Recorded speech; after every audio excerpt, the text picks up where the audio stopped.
It's about time that Matthew Prince speaks. It's about time that we set aside our differences, that we say no to all the ignorance out there, because we're going to have to answer to the next generation. We have to show them how to not use their hands, how to not use their feet, how to use their words and speak wisdom. Because, like it says, harsh words causes harsh punishment, and gentle words causes turn away wrath. We gotta stop telling them to pick up weapons. We gotta stop teaching them traditions that weapons are the way and are what freedom and patriotism all about. We have to show them that respect for different cultures, tolerance, and helping your neighbor and loving people who done wrong to you is the right way to lead, is the right way to live. We have to stop teaching them the ways of death. And we have to recognize that the way we react, the way parents react to other people, that's what their children learn it from. They learn from their parents, first and foremost. Then they learn from neighbors and friends how to react. And we got to show them that love is the key to life. Loving people beyond their differences, tolerating people because even though they're different than you, they still deserve to be respected because they are a life, they are a human being. And that's what I believe separates us from other from other living beings is that we have the knowledge, we have the mind. Our minds is what makes us great. That we have minds and we have an independent spirit, a spirit of knowledge, a spirit that can fight ignorance. We don't go on instincts. We don't go on feelings. We don't go on offense. We go on our knowledge. And ignorance is not acceptable. We cannot tolerate ignorance. We cannot tolerate blatant racism, blatant sexism, blatant ageism, blatant classism. We have to fight those indifferences. And we say that people was always born poor. No, they weren't. There are certain circumstances. It's a culture. It's a generational curse. And it's they learned that way of life. Because there are some people who pulled up by their bootstraps. They fought their poverty. They got the help they needed. And my parents were one of them. They got the help that they needed. They got support from their family and they got the education. Because education is key to ending all the problems in the community. If we know what's wrong, we'll prevent it. We have accountability to prevent that which is wrong.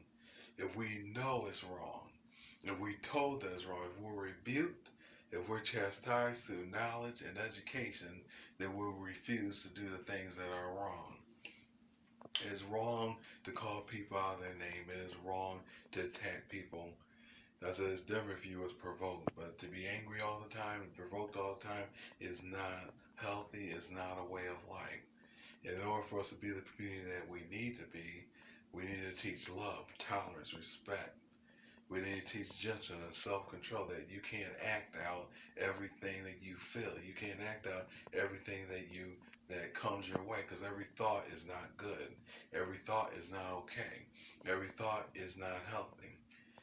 We have to learn how to control our temper and control our rage, because rage is not always the answer. Rioting is not always the answer.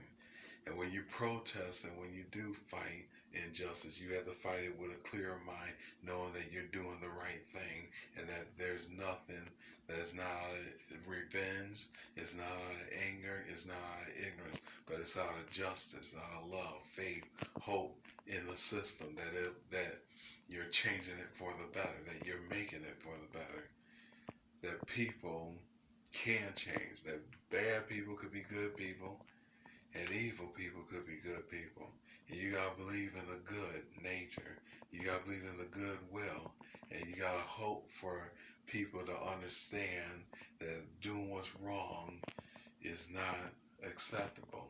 Being ignorant is not acceptable. Education is necessary for the future, and knowledge is necessary.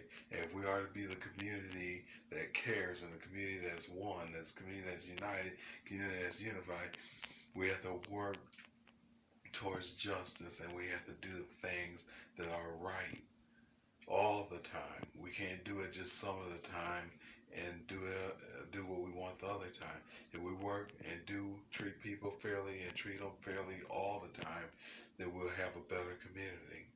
And if we apologize for the wrongs that we done, we can save ourselves a lot of hurt and a lot of obstacles.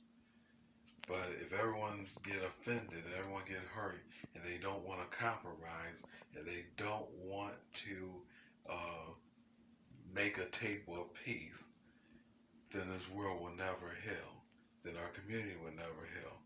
We have to try to not beat them at the level, but we try to avail, do something better, offer a better outcome, show them there's a better way to deal with your problems. There's a better way. That's how you intervene.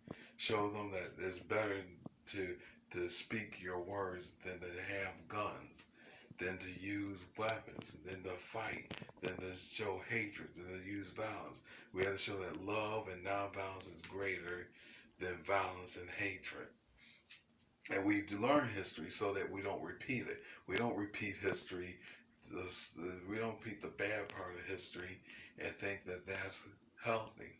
It's not. All it does is cause confusion and anger and rioting, and it destroys the unity that we have, that our fathers have prepared, that our mothers have prepared. It destroys and it distorts unity. But if we are to keep unity, we have to bridge the gap with love, hope, and faith. Love in each other, faith in the good of man, and hope in humanity.